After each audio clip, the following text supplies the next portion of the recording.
Step 1. Open your favorite browser. Once it opens, get over to the search bar and type Gemini AI.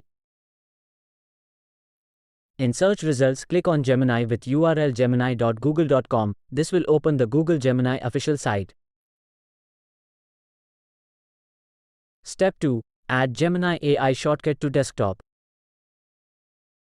In the browser, click on the three icons in the top right corner, then select Save and Share.